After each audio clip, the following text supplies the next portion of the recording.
I still remember that morning as though it happened yesterday, though the years have tried to blur the edges. The sun had just begun to cast a soft glow across the courtyard of Ashford Command Complex, turning the stone facades pale rose and gold. I stood on the outer walkway, hands clasped behind my back, in a uniform that no one here recognized. A uniform that had earned me whispers, mockery, and would soon force them to reconsider. My name is Captain Arya Westwood. I am 36 now, but that morning I felt as though the weight of a decade's shadow bore down on me. In the days ahead, I would wonder, when does mere anonymity become erasure? And when does standing up finally mean stepping into a light you've long avoided? It started a week earlier. I had walked into Ashford Complex unannounced, uninvited in protocol but not in authority. The orders had arrived through methods designed to leave no trace. Encrypted messages, dead drops in nondescript envelopes, instructions layered through channels that didn't exist on official logs. It's the kind of thing I had lived through for years, silently building frameworks others would project as their own. Yes, I had designed the mission now up for Joint Task Force approval, the one they were about to brief, but no one would credit it to me. That was the way of shadows, and I had accepted it until I couldn't anymore. That morning, I approached the briefing chamber 10 minutes before the official start. The corridors smelled of industrial polish and disinfectant, the hum of filtered air the only ambient sound. I walked under the pale fluorescent lights, boots whispering on tile, uniform crisp but outdated, insignia minimal. There were no welcoming nods, no curious glances, just the quiet of recognition withheld. Inside the room, 7 officers sat around a long, battered table, maps and satellite images laid out as though anticipating any name but mine. Their attention drifted when the door opened, then snapped to me, boots, uniform, face. One young lieutenant snickered softly, enough that I caught the tone without turning. She found that in a museum. A captain with unfamiliar stripes muttered to a neighbor. I paused in the doorway, letting the silence stretch. No one rose to greet me. No one offered a chair. The colonel presiding, Merrick Halston, glanced over his nameplate at me dismissively. "Captain," he said flatly. "Sir," I replied. "I'm earlier than scheduled." He expected elaboration, I gave none. His jaw tightened. He gestured toward an empty seat far from the maps. "Take a seat, we'll begin soon." I walked to the chair and sat, folding my hands. Their murmur resumed, logistics, oversight, admin gaps. They degraded my presence into an inconvenience. I recognized the familiar pattern, erasure by assumption. The lieutenant who'd made the joke leaned back, arms crossed, smirking into his neighbor's shoulder. The casual cruelty felt cold and precise. A sergeant entered, handing out briefing packets. He lingered at my position, hesitated, then glanced to Halston for confirmation. With a curt nod, the folder landed before me. I opened it, scanning the pages. Mission parameters, timelines, personnel assignments. Everything looked in order, though I recognized discrepancies I had already reconciled weeks before. The plan they were relying on was mine. Every route, every fallback, every contingency mine. When the door opened again, I looked up to see Rear Admiral Felix Norcross enter. My breath caught. Though we had never met face to face, his voice had intersected mine often in secure channels. The men rose, I rose. He strode to the head of the table, scanning faces. When his gaze passed over me, there was no flicker of recognition, not yet. He began, "We have 48 hours before the full operational brief. Colonel Halston, coordinate intel and logistics. Captain Delaney, update SAT imagery. Lieutenant Parker, verify personal clearances. And you, Captain Westwood, you'll report to Colonel Halston for integration into the team." His tone was neutral but final. Orders routed through unconventional channels. That phrase hung in the air, and I sensed, unsettled some of them. They drew conclusions without context. Special projects, administrative overflow, perhaps some bureaucratic void for me to fill. None were correct, the room proceeded. Maps were referenced, routes discussed, weaknesses missed. I took mental notes, cataloged every oversight, every assumption, every slight. When Norcross dismissed them, the room emptied quickly, voices rising in groups, animated. I remained silent, closing my folder. Halston lingered. After a brief conversation with another officer, he turned to me. "Captain Westwood, I'll need full credentials before tomorrow's briefing." "Already provided," I replied, though I knew the work I performed existed beyond credentials in their system. Through me, I nodded, understood. He departed, I sat alone. The hum, the maps I'd memorized years ago, the worn table now hosting my erased legacy. I rose and walked into the corridor. Through the glass panel I caught fragments. Laughter, whispers. Someone said, "Who is she even?" No one answered. Because no one truly knew, I walked toward the exit but paused at a bench in the parking courtyard. Officers moved between buildings. They wore their crisp uniforms, polished boots. The machine churned on. I had served it for a decade, bled for it, planned for it, yet I felt invisible. If I didn't arrive tomorrow, I suspected no one would chase me. Not out of cruelty, but because in an institution this vast, ghosts often fade into metrics, names in databases, margins in memos. Especially if your career had always lived in the shadows. I closed my eyes and asked myself the question, when does invisibility slip into erasure? I slept little that night. I arrived early the next morning, same uniform, same position at the edge of the table. They filed in, ignoring me. Norcross entered right on time. As he scanned the room, he paused, but subtly, at my wrist. My sleeve had ridden up enough that the tattoo beneath appeared. A small symbol, nearly decorative to the untrained eye, but unmistakable to those who knew. His gaze sharpened. The room went quiet. He strode past Colonel Halston and stopped before me. "Captain Westwood, where did you serve?" His voice was even but carried weight. I met his eyes. "Task Force Cerulean, sir." Silence. He glanced at the tattoo again, recognition dawning. "Ghost 9. I offered no further elaboration. "Captain Westwood," he said, "you'll assume command of this operation, effective immediately. Colonel Halston will serve in advisory capacity." My heart, beaten nearly numb from years of suppression, clenched in recognition, but I nodded, resolved. "Yes, sir." Dismissed. The officers left swiftly. The laughter, the whispering, the mockery, all vanished like mist. Halston approached. "Your plan is excellent. I should have given credit." "Yes, sir, you should have," I replied. I remained behind with Norcross. At the window, he looked out. "Your unit commander spoke highly of you, said you were one of the best." He paused, then added, "But you disappeared too much. Shadows are necessary, but you can't stay hidden forever." I admitted quietly, "Sir, that's how I've operated for 10 years. His question landed heavily. "And how's that working out?" It's complicated, I thought, because for 10 years, mission mattered more than recognition. But the day your mission is stolen, maybe that balance shifts. He turned and left, giving me the authority I'd long earned. That night, in a silent hangar among pallets of gear, I conducted inventory, checked manifests. Around 2200, Sergeant Marco's veil appeared. He'd quietly observed yesterday. He said only, "Ma'am, saw your tattoo. Our operator teams carry the same." I nodded. He left. By dawn, I had reviewed personnel files, built mental maps of who would operate with whom, identified friction points, prepared alternatives. I sent a brief report to Norcross. Approved. Briefing at 900. Bring coffee. His humor a small gift of recognition. In the courtyard at sunrise, Lieutenant Parker approached me. "Captain Westwood, I owe you an apology. The museum comment?" I cut in. "You shouldn't need to know who someone is to treat them with respect." He winced. "Yes, ma'am, I was wrong." I nodded. "You're on the roster. I expect professionalism." "Don't be late." That day's briefing felt different. Eyes shifted. Some stood when I entered. I moved to the front and presented the plan I had written, with context, reasoning, contingency, integrity intact. For 40 minutes I spoke, answering every challenge, walking them through scenarios they had thought impossible. The depth of operational insight came not from textbooks, but from missions I'd run, plans I'd borne in darkness. When the hour ended, Norcross approved, deployment authorized, personnel now reported to me. Harris Halston offered a last word. "Your plan is excellent." "Thank you, sir," I said. The silence he left behind echoed louder than their earlier laughter. I gathered my folder. He hesitated, a flicker of respect maybe, then left. Afterward, a lieutenant approached. "Parker." He thanked me for what I'd done in the field, for trusting when the plan changed, for executing with clarity even when everything felt uncertain. He asked, "Why choose a path where no one knows what you've accomplished?"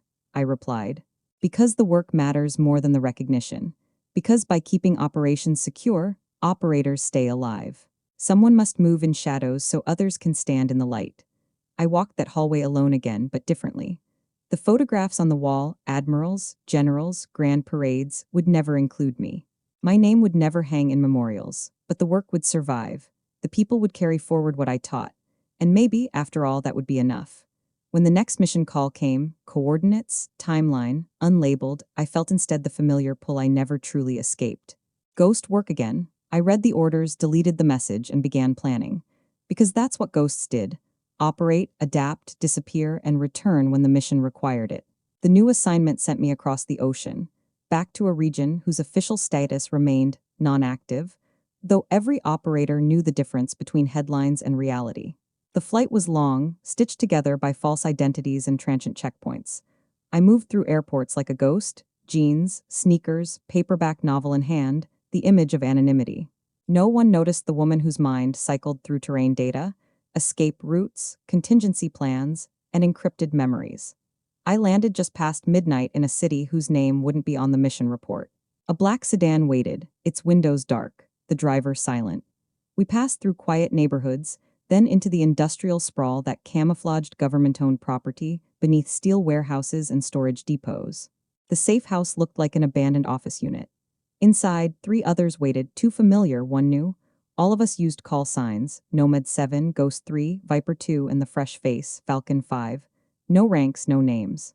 Just function and trust. The mission: extract a high-value asset who had surfaced under deep cover in hostile territory. Political stakes were high, the margin for error non-existent. We had 4 days to prepare. The plan, built on intelligence stitched together by half-truths and censored data, was brittle at first. But my instinct, honed from years of black operations, told me where to add seams, where to leave slack for the plan to bend instead of break. We dissected every known variable, built multiple exfiltration routes, and rehearsed until even our subconscious minds moved in sync. Night before deployment, I couldn't sleep. Not for fear that had dulled years ago, but because anticipation had a weight all its own. In that liminal space, I found myself thinking about Martinez, an operator from a different mission, lost in Beirut. Officially, it was a training accident. Unofficially, I knew the truth. He had carried out an extraction under extreme duress, and when the building exploded behind him, he had ensured the rest of the team made it out first. No plaque bore his name. No citation followed. Only those of us in the field remembered, quietly, often in moments like this. We deployed under moonless sky, skimming the terrain in a chopper so low we could have picked leaves from the trees. The insertion point was clean. Our target, a translator embedded in a militia unit, was right where he was supposed to be. Cooperative, nervous, ready. We moved, fast and quiet, toward the rendezvous. 6 hours of silence, broken only by the scrape of boots and the hum of distant threat. Then, complication. A patrol where none should be. Our window narrowed to minutes, I recalculated. Alternate route, North Ridge. Double pace, I ordered. The team obeyed without pause, not because of my rank, but because I had earned their trust long before this mission. We arrived at the secondary exfil point with 4 minutes to spare. The helicopter came in low, loud like thunder in a bottle.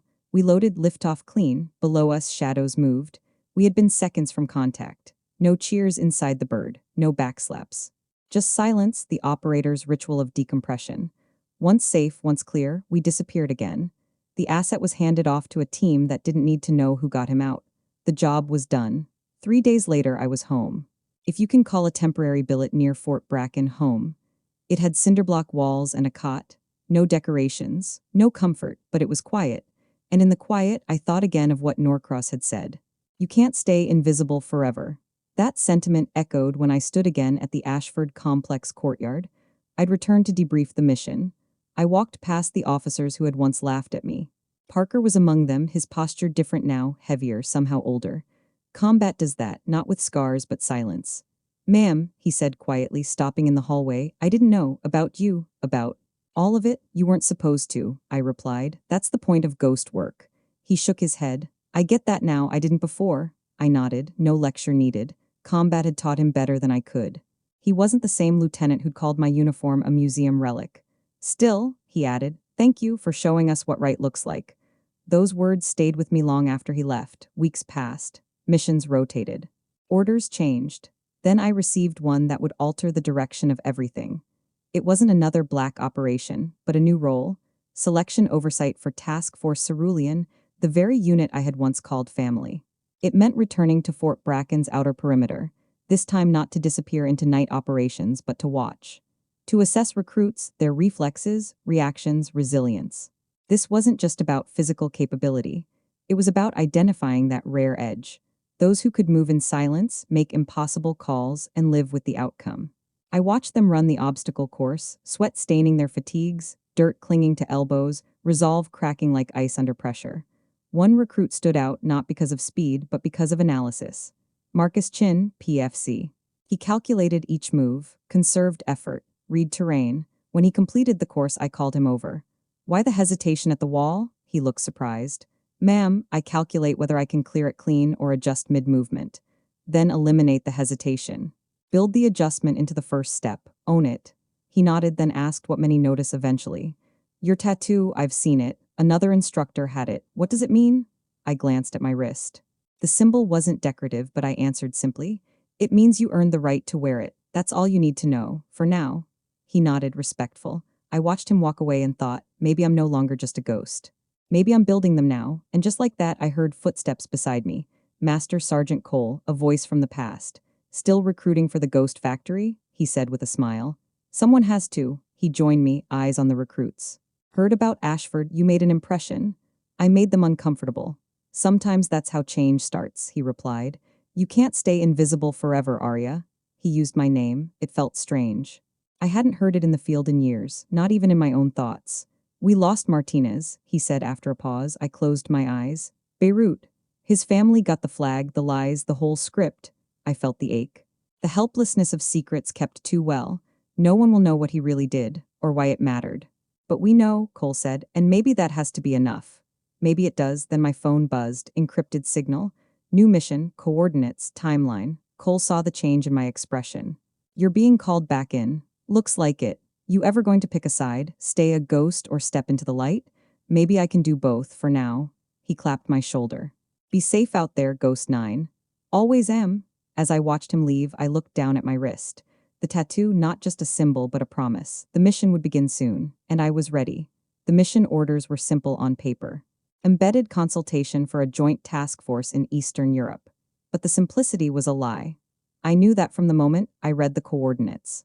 What they needed was someone who could slip between command and field, someone who understood both the architecture of strategy and the heat of an ambush.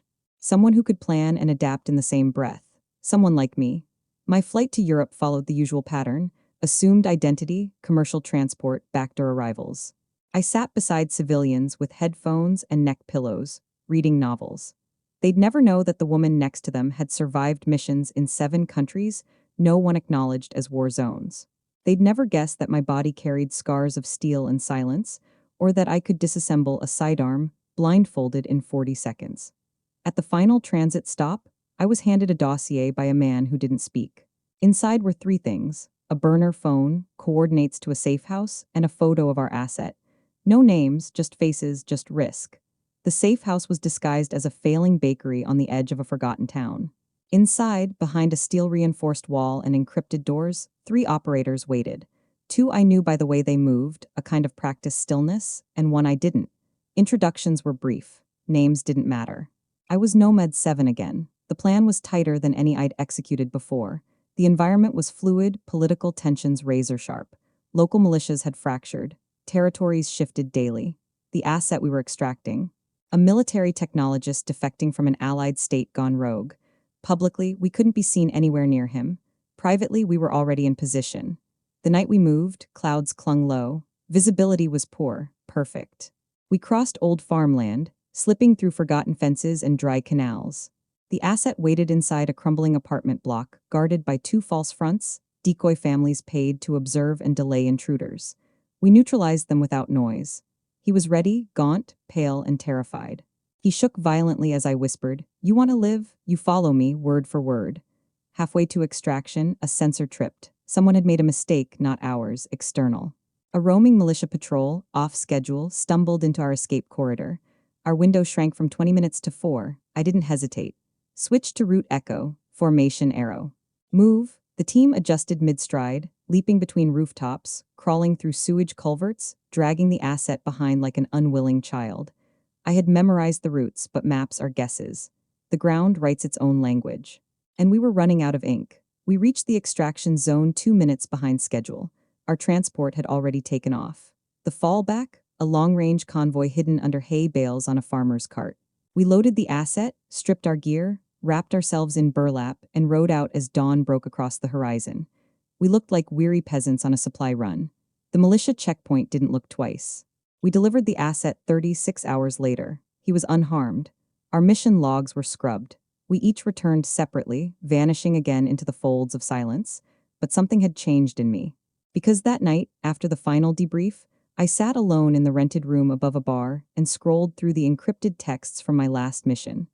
Operators I'd never met had left messages, just fragments. Your plan saved our team. We used your exfil strategy in Benghazi. You don't know me, but you saved me. Thank you. One message stood out. Legacy is the work that echoes without a name. I stayed awake till sunrise, reading that line over and over again. Weeks later, I returned to Fort Bracken, this time to oversee the final training evolution of new recruits. I wore no rank insignia, just fatigues and boots with worn soles. The obstacle course was the same. But the faces running it were new, fresh, eager, too loud at first. I watched them stumble. Strain, adapt. One caught my eye. A woman, short, wiry, sharp-eyed. She moved with calculation, not muscle. She had the instinct. I called her over after the course. You ever think about working without recognition? I asked her. She blinked. Ma'am, ghost work, I said. Doing the job no one can acknowledge. Making sure someone else makes it home, even if they never know you existed. She hesitated, then said quietly, Yes, that's why I joined. I handed her a slip of paper with a time and a room number. Be there, bring no gear. Just be ready to think. As she walked away, I knew she might be Ghost 12 one day, or Nomad 2, or no one at all. It didn't matter. What mattered was she understood the weight. That evening, I met with Master Sergeant Cole again. We shared silence over coffee. He finally said, You ever regret staying in the shadows? I thought about it, about the missions. The friends lost, the names erased. No, I said, but sometimes, I wish shadows didn't weigh so much. He nodded. That's why we teach, so the next generation carries less. Before dawn, another set of orders came. This time I smiled. They needed me again, because there are places light can't reach, places only ghosts go. And someone has to be willing, someone has to carry the mission.